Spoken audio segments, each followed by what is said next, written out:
Welcome back to the Go to Go podcast, man. Episode 110, week 9 of the NFL season right upon us. This episode, we're going to dive into our mid-season awards throughout this regular season. And then, obviously, our week 9 pick'ems as well. Why don't you go ahead and get it started?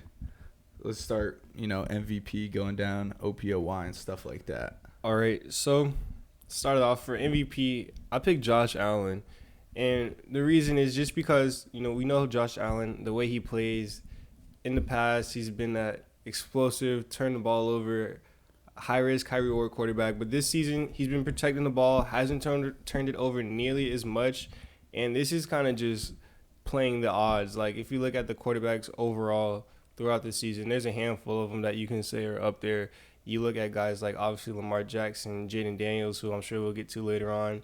C.J. Stroud's been solid. He's had some up and down games, but I just feel like consistency-wise, Josh Allen has been really solid. And then you look at what he's doing it with. Like, they traded for Amari Cooper in the middle of the season, but outside of that, like, who's his number one receiver? Dalton Kincaid, who doesn't throw the ball to. Like, Shakir's been decent. Keon Coleman, he's come along the last couple of weeks, but there's really no star number one receiver that you can say is carrying Josh Allen. So through the air, on the ground, he's been consistent, the same Josh Allen, but he cuts the turnovers, so he's helping his team win. And then defensively, they've been shaky as well, haven't had the best, games on that side of the ball. But overall, if this Bills team does make some noise, and it looks like they pretty much have their division wrapped up already, they're like 4 games ahead of everyone else.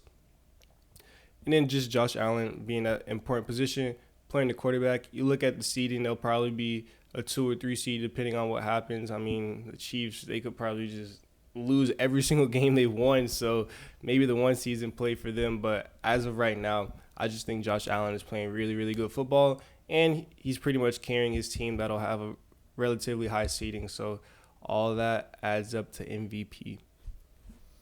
Yeah, I think this might be the only discrepancy we have with our picks here, man. I'm going MVP. Talked about him just before the show. Jared Goff, man. Detroit Lions, red hot, 74% completion percentage, 13 TDs, 4 picks with a 115 QBR, which is higher than Josh Allen's. Allen, obviously. I think last week was the first week he threw an interception. So done a great job with that, doing so. But Jared Goff, completion percentage, getting everybody involved in that offense. Obviously, probably more firepower in that Detroit offense, but seeing Jared Goff doing what he does. And then we also had that little preseason stat of how many dome games he has. So he's going to be just fine cruising throughout the domes the rest of the season. So I think he keep this pace up. Definitely give Allen a run for his money and possibly getting an MVP in Detroit. Yeah, I mean, I don't hate it. The only thing I would say is just the weapons around him are a lot better than what Josh Allen is playing with. But, I mean, they probably will end up being the number 1 seed in the NFC, so that's all going to come to it. But you just look at that Lions team, and we'll get to them later. But, yeah, I mean, Jared Goff has been balling. All right, so next I'm going to go Offensive Player of the Year. And you might not like this one because earlier on this podcast, just go ahead. You said that this was not the best off-season acquisition. Sam D was balling, man.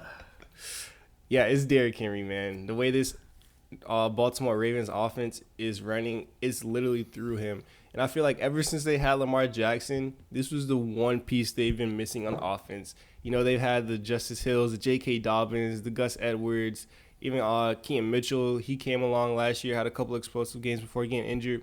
But it just always seemed like they were just putting pieces together in the backfield, and they never really had that one workhorse power running back that they just wanted to run with Lamar. And now you insert Derrick Henry into this offense, and he scores a touchdown every single game. He scored against the Browns. Mm-hmm. Yeah, so he has literally a touchdown in every single game this season. When he gets downhill, especially with that threat in Lamar, and you were kind of on this earlier in the offseason where you just can't stop this backfield with the explosiveness of Lamar, and then you add the power of Derrick Henry in that backfield. When they run the ball, it's literally just like a guaranteed 5 yards. The way the Ravens are playing, they're going to be up there with the Bills in terms of one of the better AFC teams. They're going to have the record. They're going to have the seeding, playing for that division in the AFC North, looking like one of the most competitive divisions right now.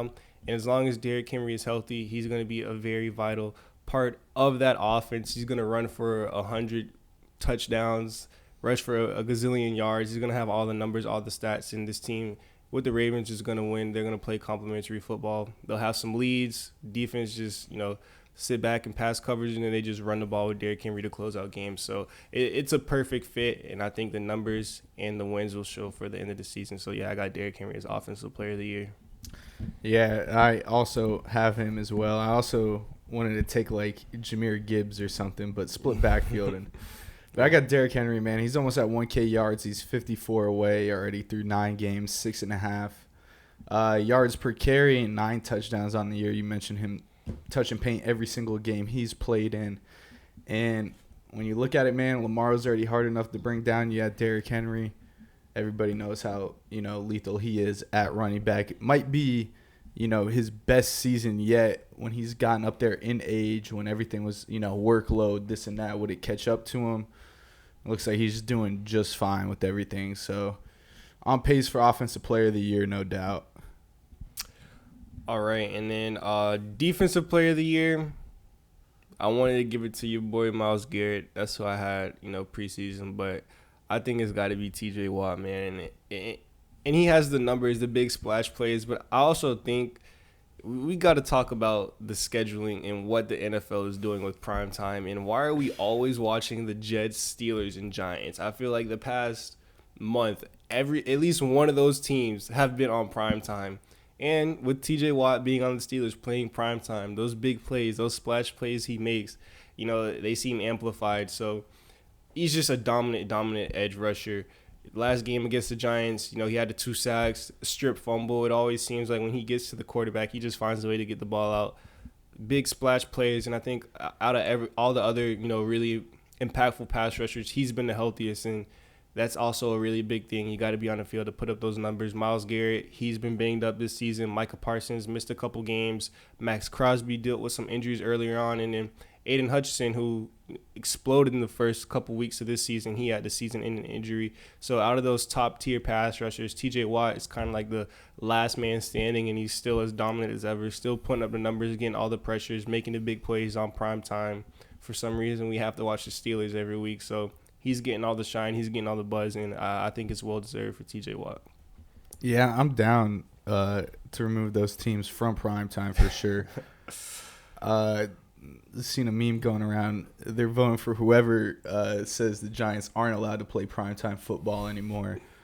Down with that as well. Yeah, I got T.J. Watt, DPOY, as well, man. I mean, 33 tackles, 6.5 sacks, 3 forced fumbles on the year. I think he has a recovery as well to go along with it. I mean, you mentioned the health, but when he's out there, he's the force of that Steelers defense. Without T.J. Watt, it's like their motor's missing, and when he's out there, it's turned up a notch for sure. Makes everyone around him play better. O-lines have to focus in on him. T.J. Watt, right now, you mentioned health, whatever it is, he's still balling at the same time. So DPOY, T.J. Watt. All right, moving on. Offensive Rookie of the Year. It's not much to say for this one. I'm going to just keep it short and sweet. It's Jaden Daniels. He's a rookie, and his name is being brought up in MVP conversations. Yeah, it's a lot. Jaden Daniels is going to win this award. Yeah, man. That's who I got as well. He's got a 71% completion percentage on the year, 1,700 yards, 7 TDs, just 2 picks, 104 quarterback rating. I mean, pair that with almost 430 yards on the ground and 4 TDs.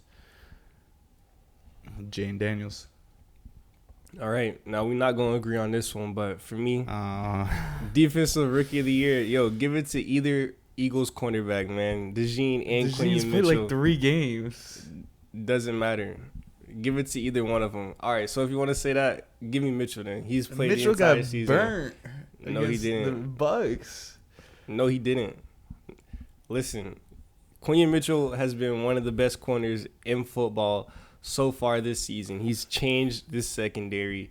Some of the matchups he had this year in coverage: Drake London only 5 yards, Chris Olave 23 yards, Mike Evans 19, Amari Cooper 10, Malik Neighbors 9, and Jamar Chase last game only 16 yards. I don't want to hear the Amari Cooper, man. Look at the offense they were running out there. Doesn't matter. Amari Cooper from you is an elite receiver. Yeah, you see all the drops he's had, and after the bye week, Vic Fangio, you told me he was a horrible coach, and it looked like it, but he's been able to adjust. This defense has been playing a lot better now. It has been against lesser competition, but this entire season, Quinion Mitchell has been playing. He's been super aggressive. The only thing that's missing, he just hasn't had any of the turnovers. But coverage-wise, in terms of making plays, being impactful, guarding, and just covering really good receivers, he looks to be a future number one corner. And DeJean has played less, but honestly, he might be even better. In the slot, he's been super physical, making plays all over the field, dropping back in zone coverage. I believe he has a sack or half a sack on the season. Big tackle on Jamar Chase in man coverage on fourth down last week. He's flying all over the field, and I don't think there has been one single upgrade from Avonte Maddox to Cooper DeJean that has helped a singular unit more in the NFL. We always joke about Avonte Maddox. He's been a good player for the Eagles, but putting in Cooper DeJean and taking him out has made this defense look extremely, extremely different. So, yeah, that's my Eagles bias. Give it to either one of the rookie corners in Philly. If you want to say Cooper didn't play enough, fine. Give it to Quinion Mitchell. All right, well, I'm going with Jared Verse, my preseason pick, man. Still rocking out with him. 29 tackles on the year, 7 TFLs, 2.5 sacks, and a forced fumble to go. I mean, he's in the backfield, whether it's the run or it's the pass. I believe he had 1.5 last week on prime time on the Thursday night game. So started off a little bit slow first couple of weeks, didn't really get anything going. Then now as the season's progressed, he's just gotten better as the season has went on. So he keeps up that pace. He's up for that DPOY award, and I'm hitting on my preseason prediction. So you got the defensive rookie, and then it's looking like I got offensive rookie. So yeah, I'm not sure what the odds are right now for real, but I know Jaden Daniels' odds before the season was like plus 550. Now it's that's a lot. Yeah. I mean, you definitely got yours in the bag. But yeah, it's gonna move us to our pick'ems, and you mentioned the Jets, Steelers, and whoever, the Giants. The Jets play primetime football once again. Thursday night, Texans versus the Jets at MetLife. I'm not even going to speak on this game. Give me the Texans. I will speak on this game. Give me the Jets, half because, I'm down in the pick'ems and I got to make some shake. Other half is, Texans are banged up, down there. Number one and arguably number two receiver. CJ Stroud's been under some pressure this season. O-line hasn't been that good. And if you look at the strength of this Jets team, it's definitely the defensive line. Hassan Reddick came back last week, another week to get acclimated. We see him take a bigger role, get after CJ Stroud. Maybe a turnover here or there, put him in plus field position. But, the Texans probably will win. I gotta fight my way back up into these pick'ems, and I can see a way the Jets win. I'm not saying the Jets are a good team. I don't think the Jets will even make the playoffs.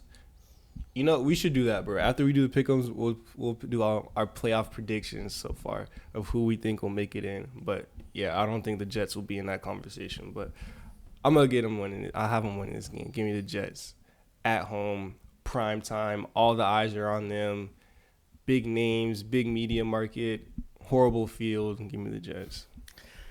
Yeah, quickly, defensive rookie of the year, DraftKings odds versus plus 100, Latu plus 4, and your boy Quinion plus 6. Number 3? Yep, he's number 3 on the list. Hey, man. I knew you like that. 1 and 2 pick sixes, bro. He's shooting up there, man. That's going to be a tough task, man. Saints, Panthers in Carolina. You said you were just going to pick the underdogs most of the time, but I think this is the one where you drew the line. Panthers just dealt Deontay Johnson. The Saints, you could run Taysom Hill at quarterback the whole game. Give me the Saints. Yeah, I think this is the week Derek Carr comes back too, so little continuity there for the Saints. They get a little better on offense, but it doesn't matter. Like you said, they could have had Taysom Hill back there. They'd win this game. I was listening to one of I don't know. Bill Belichick is like everywhere nowadays. He's on like the Manning. Yeah, he's on everything. It was him and Mike Lombardi. They were talking about something, and it was funny. Lombardi brought up that he doesn't even think this Panthers team would make the 12-team playoffs in college football. That's how bad he thinks this Panthers team is. So that's, we're walking into some historic territory in terms of how bad teams have been. And yeah, we were talking about before we started recording, like, if you're playing fantasy and you got to match up against the Panthers, like, it's going to be an automatic boom game. Like, it doesn't matter who you are. You're just going to eat against the Panthers. So, yeah, a lot of things need to be fixed down there in Carolina. I'm not going to keep talking about how bad the Panthers are. So, yeah, give me the Saints. Speaking of how bad teams are, Commanders, Giants at MetLife once again. We just had to watch the Giants last night against the Niners. Without, Daniel Jones looks bad. Malik Neighbors had a big drop on a slant route. Jane Daniels found a way to win last week off a Hail Mary. Probably shouldn't have won that game, but coming off that rib injury, tough defense in the Bears. Very good game from Jane Daniels, still going out there competing, putting his team in a position to win a football game and win the football game. So now they play the New York Giants, which not much hope outside the D-line on defense, and then just the running game from the Giants and a couple Malik Neighbors, oh my gosh, catches. So give me the Commanders. Yeah, we just talked about offensive rookie of the year, Jaden Daniels. He's been balling, having a great season so far. And the Giants, it just always feels like the Giants are just like one step behind, or they're right there, but they just can't get over the hump now. Whether that's, coaching and play calling and Dayball, or you want to say Daniel Jones, or the defense, or whatever it is, it just seems like the Giants are cursed, bro. Like, it's like they're right there. They'll do something good. Like, Tracy will have a nice big run, and then it's a false start, a drop pass, and then Daniel Jones misses a receiver. It's like they go one step forward and 3 steps back every single time. I don't know, but yeah, the Commanders are looking like one of the better teams in the NFC right now. So give me the Commanders against the Giants for the season sweep. Dolphins, Bills in Buffalo. Give me the Bills, man. I'm gonna keep it short with the Dolphins. Once again, Mike McDaniel, his little pretty boy scheme, just a little. It just doesn't work sometimes, man. Some big drops also as well from this Dolphins receiving core. Jalen Waddle dropped a big pass over the middle late in the game. The run game, you mentioned, like the Giants, sometimes they'll get a big run explosive from Achane or Mostert. Then all of a sudden they're going backwards a couple plays later. It's not good if you're, the Dolphins, man. And the return of Tua, thought you had shots at the playoffs. You lose to the Cardinals late in the game, give up the lead, in control, in command, basically the entire game. Bad snap. Mentioned the O-line issues that would come back to bite us, not having a center, snapping the ball into the end zone, giving the Cardinals 2 free points late in the game, second half. Give me the Bills, man. Yeah, I'll take the Bills here, as will my midseason MVP, Josh Allen. And, the first game they played, Tua was healthy, and this Bills team pretty much dominated the Dolphins for the majority of that game, even when Tua was there. So, yeah, it feels like as the weeks go on, every week the Dolphins' window of contending just seems to get smaller and smaller. And coming off of last season, a really good regular season, has some hope going into this year. And, yeah, another team that looks like they might be back at the drawing board, and I'm going to take the Bills again with another series sweep. Speaking of being back at the drawing board, Chargers, Browns, and, maybe 3 weeks ago they should have been at the drawing board, but it's in Cleveland. Justin Herbert coming off a tremendous game. You were talking about it before the show. Man, I'm rocking with the Browns and Frisky Jameis, man. He's just leading this team, being an absolute comedian, going out there playing football, and national treasure in the NFL is Jameis. I kind of want the Browns to lose the rest of the season. I want them to beat the Bengals maybe once and the Steelers maybe once, but if Jameis wants to go on a run he's never been on before and do some Joe Flacco type work, even better, because Flacco on their record was way better than what Jameis came into this year. I wouldn't hate it, man. Give me something to live, watch for Cleveland football at least. Give me the Browns. Yeah, with the addition of Jameis, I think this is a go either way game. I think these two teams that are kind of in similar spots now that you have Jameis back there, and he can, actually run a competent offense. Might not look the best at times. He will definitely put the ball in harm's way, but he will also push the ball downfield, make throws, play with anticipation. So I think this is going to be a good matchup. I can easily see the Browns winning this game, but once again, I got to get ahead in the rankings, and I think this is an opportunity here. The Chargers have been playing well. It seems like Harbaugh kind of found out, like, I don't have to run the ball 30 times when I have a quarterback like Justin Herbert. Maybe we should throw the ball a little bit more. And it's paid off. Herbert with the big game last week. Him and Lat McConkey hooking up for a couple big plays. Herbert looks nice. Seems to be getting healthier and healthier as the weeks go on. And this Chargers defense is going to get after the quarterback. They're going to play physical football, being coached by Harbaugh. So I think this will be a fun game. Two pretty solid defenses, so I think it's going to come down to, which quarterback can make the bigger play, which quarterback do you trust the most, and I'm taking Justin Herbert over Jameis Winston, but it's a go either way game. But, yeah, I'm going to take the Chargers. I will say one very confusing thing about the Browns. Ken Dorsey was calling plays last week. Stefanski gave up his play calling ability to the offensive coordinator, in which Dorsey was brought in to elevate Deshaun Watson, and Jameis was brought in because of the Kevin Stefanski scheme. And when you switch to quarterbacks, now it's the other way of who should be play calling this and that. It just made no sense. It's just the Browns win, but it's truly a head scratcher in what they're doing over there. And it's from the front office down. But Pats Titans, man, in Tennessee. Somehow the Patriots beat the Jets, and I said if the Jets lose to the Patriots, they should just pack their season up. Was Jacoby Brissett, man? Give me the frisky Mason Rudolph. It's better than watching Jacoby Brissett and the Patriots play football. Yeah, unfortunately, the Drake May hype train has taken a pause. He has a concussion. Won't be playing this week, most likely. This might be the worst game of the season so far. Good luck trying to figure this out. Who the Panthers beat? They beat. It was Andy Dalton's first game. Yeah, I'll let you know. Wasn't the Broncos? Was it a division game? Might have. No, they lost to the Saints. I don't know. Was it the Raiders? I think it was the Raiders. Yeah. Might be like Raiders. Patriots might be the worst game. Yeah. This is up there. Titans, Pats. Yeah. I'm picking the Patriots just because I'm trying to get one up on you. So, yeah, bro. I don't know. Give me the Patriots. I'm not even hating. Cowboys, Falcons in Atlanta. Cowboys continue to get steamrolled, and I like it. I know you love it, so, I'm going to keep it short and simple. The Falcons, Kirk, he's really loving that Atlanta culture, man. He's really diving into it. He saw his pregame speech and hype. Yeah. Kirk O'Bands, man. Give me the Falcons. Yeah, Kirk saying no cap was not on my bingo card for 2024, no. But here we are.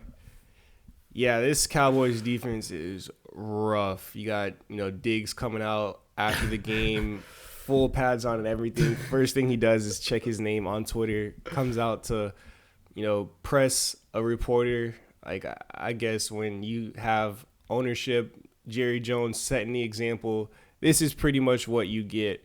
Parsons has been out. Maybe he'll be back this week and give them some sort of hope. But you're gonna need more than Micah Parsons. It's not looking good. Dak, when games matters, is not good at all. But when it comes to stat padding and giving CeeDee Lamb all of his numbers and helping my fantasy team win, he's great at that. So you'd like to see Dak actually perform when it matters after being, the highest paid player in the NFL. But, yeah, a lot of issues on this Cowboys team. I'm not going to just sit here and name every single thing wrong with Dallas. That would be a show within itself and a show that I'd actually like to do. But regardless, the Falcons and Kirk Cousins, they're looking good. Defensively, still some questions. They can't get after the quarterback at all. Definitely looking like they should have taken Jared Verse instead of Michael Penix with that number 8 overall pick. But regardless, they'll be able to move the ball here at home. Kirk Cousins, he's looking good. Kyle Pitts, resurgence 4 years later, 3 years later, he's finally finding the end zone. Drake London's been good, and Bijan Robinson's finally getting it going on the ground. So that Falcons offense is starting to look like what we thought it would during this offseason. They'll put up a bunch of points against Dallas, and they should beat the Cowboys at home. So, yeah, give me Atlanta. Yeah, I don't want to say it, man. I told you, wait for Kirk Cousins to get acclimated after that Achilles injury. That offense is going to be just fine. Yeah, and also, we forgot comeback player of the year, bro, Aaron Rodgers. That's Kirk. It's definitely Kirk. Unless Nick Chubb wants to come out, and I don't think he will this season, but running back performance dip. Trayvon Diggs, you mentioned, D's nuts on. Yeah, bro. It's crazy. He's just a crash out like his brother, but. I mean, it all starts with ownership, man. It all starts with above. When you got Jerry Jones, week before going on a radio show, yelling at people, saying he'll take their jobs, and it's just like every week there's a new Jerry Jones clip. Like, can you blame the Cowboys players for coming out and acting like that? So it's what they're being taught clearly. Leading by example, Jerry Jones. Raiders, Bengals in Cincinnati. You asked me last night who's the worst quarterback in the league, and I told you any Raiders quarterback at this point. They look like it, so I don't care who's under center. AOC's out. So Gardner Minshew. Yeah. And Desmond Ridder backing him up. Oh, yeah. I mean, it gets worse after that. So Gardner Minshew's your guy. Give me the Bengals, who got obliterated by your Eagles last week, and I really like seeing that, man, watching Cincinnati lose like that. So Smitty finding the end zone, everything that made me happy, made me smile. Give me Cincy. Yeah, the Bengals should finally get their first home win of the season against this Raider team. You pretty much, all you have to say is Gardner Minshew starting, and his backup is Desmond Ridder. That's all you need to hear. Joe Burrow and his Bengals offense, Zach Taylor in the play calling, questionable at times. Defense, if Trey Hendricks doesn't get home, there's really nothing there on the back end. But luckily for them, they're playing the Raiders, who can't do anything. So, yeah, the Bengals should win this game. Give me the Cincinnati Bengals. Broncos, Ravens in Baltimore. Yeah, I think it's going to be a little tighter game than people think, but I think the Ravens run away with it in the end with that run game, with the threat of Lamar and Derrick Henry on the ground. Give me the Ravens. The Broncos, very good defense, but I think the Ravens really need a bounce-back win after what happened last week. And very winnable game, a lot of drop passes, a lot of drop picks. I think they come out, do a lot better this week and handle business. Yeah, whenever the Ravens lose, it kind of, besides that Chiefs game, or I guess you could even say that Chiefs game in week 1 where they had to lead late, or they had a chance to get the lead, it just always seems like lack of execution, where whether it's drop passes or likely didn't get his 1 foot in, or that Dolphins game last year where they blow the big lead in the fourth quarter. So when the Rams lose, when the Ravens lose, it always seems to be like an ugly loss where it's a game they should have won. So I think that's concerning there. They were banged up in the secondary, down a couple corners. I think Humphrey didn't play, so they're going to be able to – the Broncos are going to be able to find some success through the air. Bo Nix, as the season goes along, he's looking better and better. I think it'll be a competitive game. This Broncos defense is pretty good too. They'll get after the quarterback. But I just think at home in that run game, we mentioned Derrick Henry, Offensive Player of the Year. I think they have some success on the ground, and ultimately they're able to get this win. But I do think it'll be more of a competitive game than it might look on paper. So, yeah, I'm going to take the Baltimore Ravens in a close one. Bears, Cardinals in Arizona. Bears coming off a heartbreaker. Cardinals coming off a fourth quarter win against the Dolphins. I think it's going to be a good matchup. The Cardinals, they're so up and down, man. One week they look good and the offense looks good. Other weeks they just look defeated and look like a team that, can't come out and flat out play. Bears, Caleb Williams had a couple of highlight plays. The defense, very good till the end, giving up a Hail Mary into the end zone. But I think it's going to be a close game. I'm just going to go ahead and rock with the home team Cardinals on this one. Again, win over the inexperienced rookie Caleb Williams.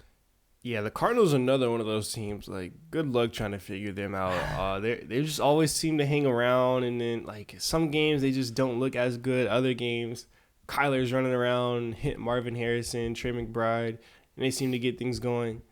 I have no idea like the ceiling of this Cardinals team, and if they're actually good or not. And then on the flip side, the Bears. Offensively, I don't know what's going on. Not too sure if they did like a goal line play or whatever, like trying to hand it off to like a lineman or something. I think he fumbled.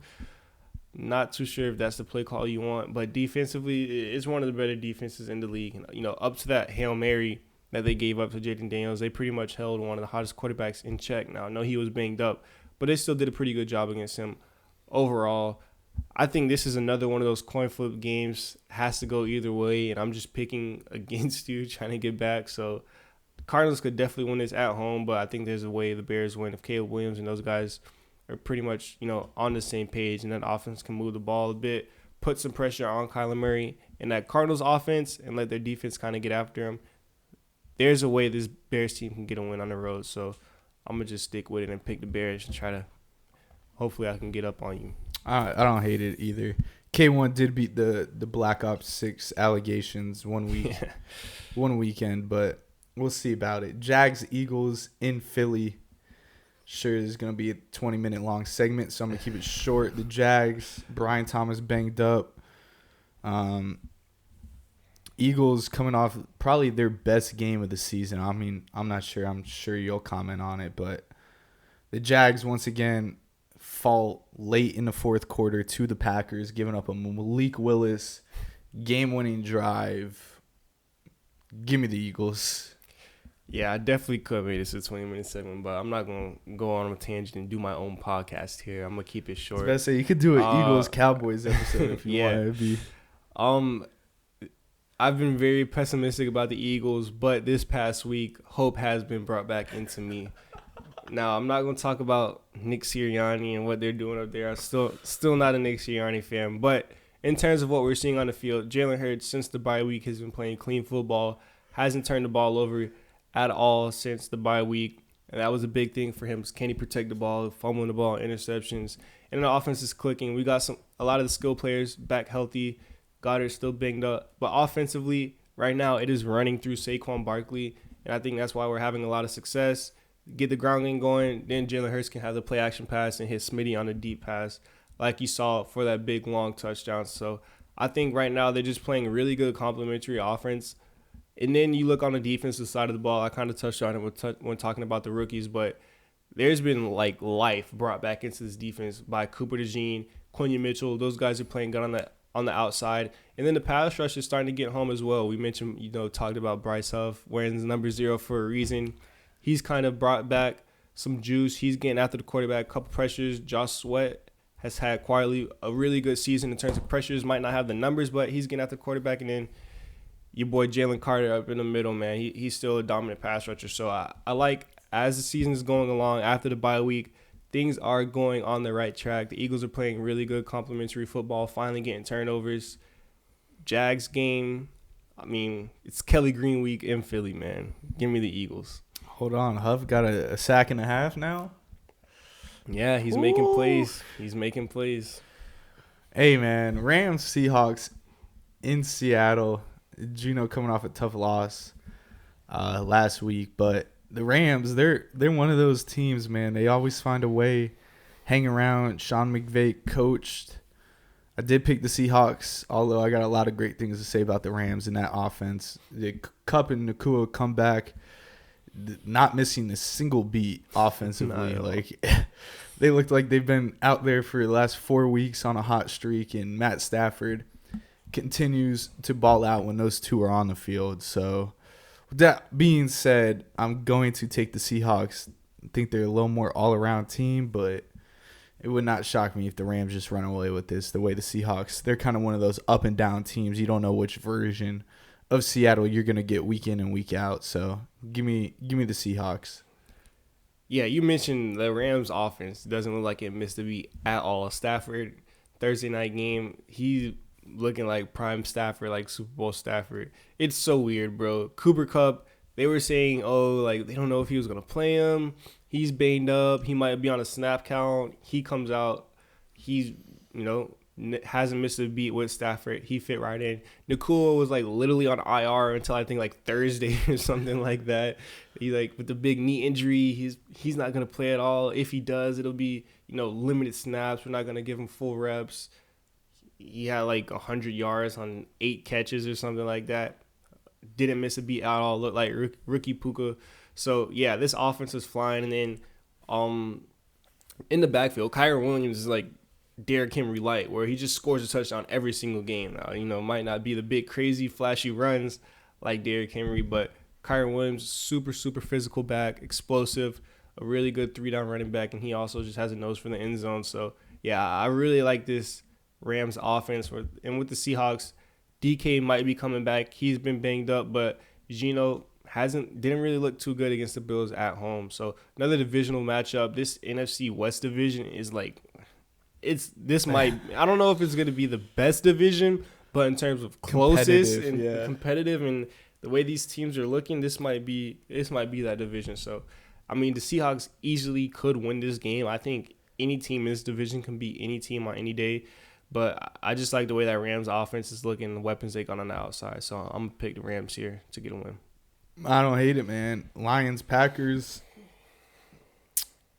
I straight up just took the underdog here, man. I mentioned before Jordan Love banged up. Well, we were talking before. Jordan Love banged up. The Lions probably the hottest team in the NFC right now. Jared Goff, possible MVP candidate. You got Jahmyr Gibbs and David Montgomery. I think in games they've played together, Gibbs has 16 touchdowns. Montgomery has 19 touchdowns. Amon-Ra, one more week without J-Mo, but Laporta got into the end zone in tight end day. All the tight ends finally came out this week and decided to play. Just need a national holiday. Yeah, you tell me coordinators didn't know that, head coaches didn't know it. They were messing around whole season and we're like, all right, we'll unleash some tight ends this week. But with that being said, Josh Jacobs, this run game of the Green Bay Packers, the receivers making plays when needed to on the outside. And then Malik Willis, Matt LaFleur did a great job transitioning that offense from a Jordan Love offense to a Malik Willis offense when Love missed a few weeks early on in the season. Unlike Mike McDaniel in the Miami Dolphins, changed the offense for his quarterback to suit his quarterback.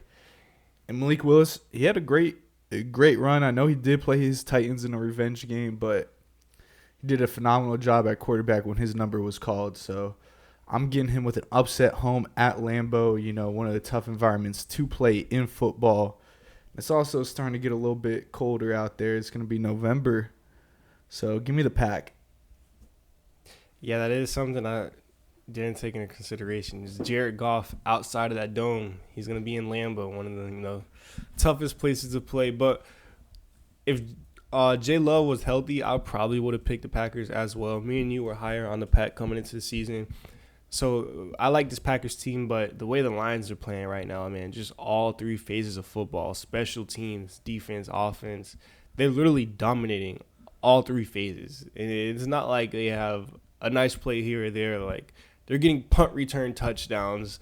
They're getting, pick sixes, sacks, interceptions, stifling offenses. And then on the offensive side of the ball, like, they got their backup running back throwing touchdowns. Jared Goff completing every single pass. Like, Jahmyr Gibbs is running all over the place. Tight spiral by Montgomery, too. One of the best offensive lines. You mentioned Laporta. Like, this Lions team looks like the most complete team in the NFL right now. But I like this Packers team to compete with them. Jordan Love is out there. If he was completely healthy, I probably would have picked the Packers. And I think, they would have split these two games home and away. But banged up Jordan Love, not 100%. The way this Lions team is rolling, even though it's not in the dome, maybe you don't. Maybe you have Montgomery throw a couple more passes instead of Goff. Regardless, even if Jared Goff doesn't have the best day, they'll be able to run the ball. Defense will step up and make some big plays, and then you got to look at the special teams as well. They've been dominant. So, yeah, the Lions, if you had to ask me the best team in football right now, it'd probably be Detroit. But Packers, a little banged up. I don't think they get it done at home. So, yeah, give me the Lions. Forecasted to only be 57 degrees, but possible chance of rain out there in Lambeau. So, we'll see about that. Colts Vikings in Minnesota.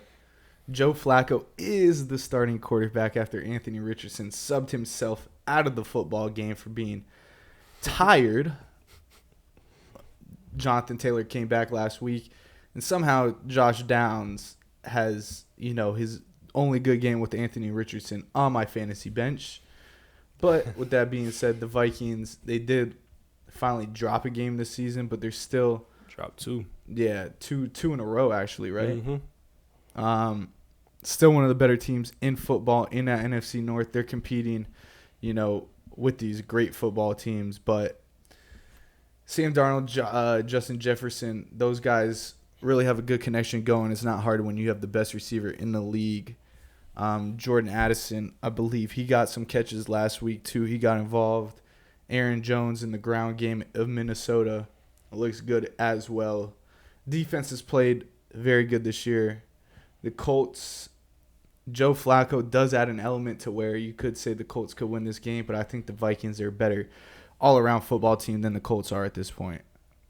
Yeah, bro, I'm tripping. I don't know what I was just doing. I literally sent you the post of, Change your picks. breaking Anthony Richardson was being benched. Yeah, so I'm picking the Colts, man. Yeah, I kind of figured you'd pick against me. I was a little shocked there. Yeah, I literally, bro, when I was making my picks, I forgot. I wouldn't be mad if the Colts won.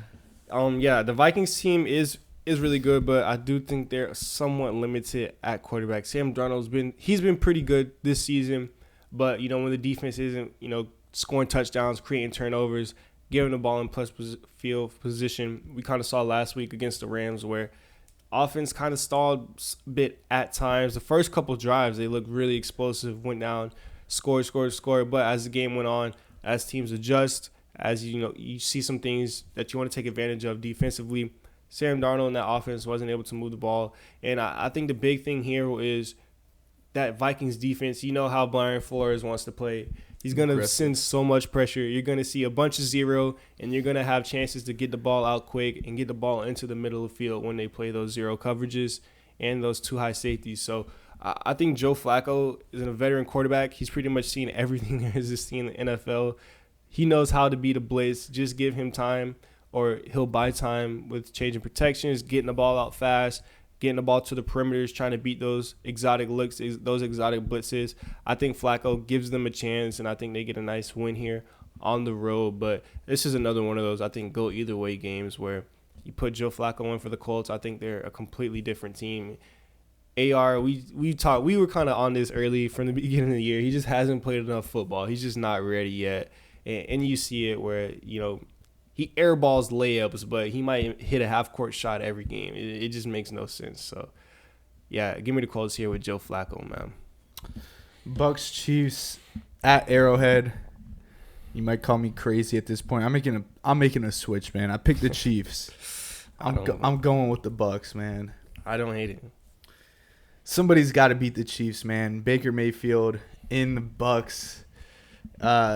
Depleted roster, odds against them, Cinderella's story, Baker Mayfield, chip on his shoulder. This is what it makes Baker Mayfield, man. And he was also one play from send them to an AFC championship game. So that's what I'm really riding on. He's got a chip on his shoulder from that game. Hollywood Higgins. It was helmet to helmet into the end zone. But, hey, man, it got bailed out by the refs.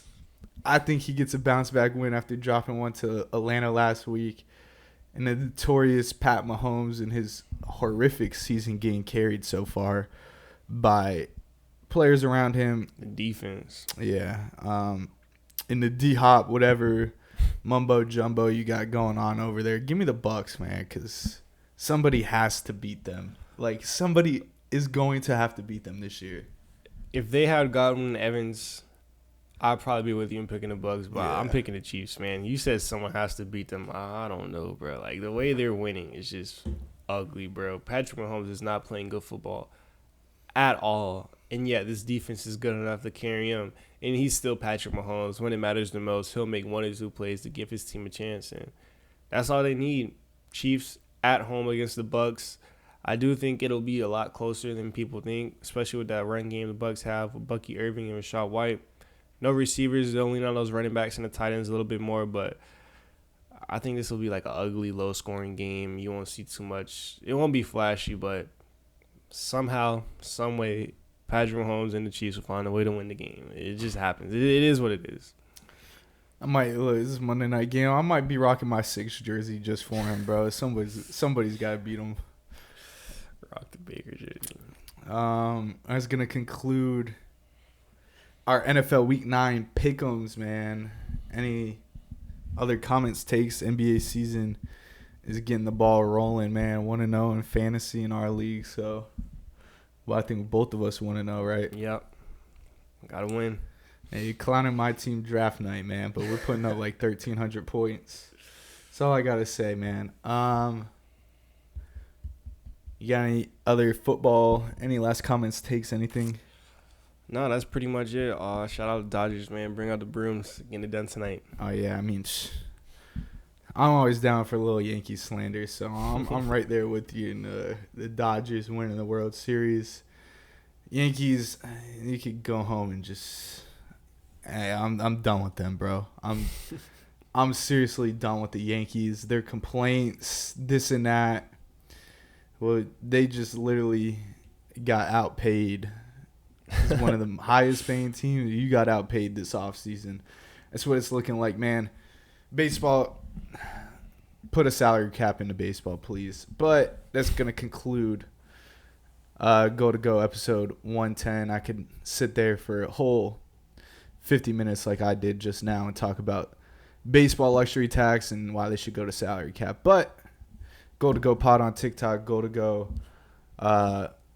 YouTube, Apple, Spotify, streaming, everything else. And until next week, we'll be back with another episode, man. Peace.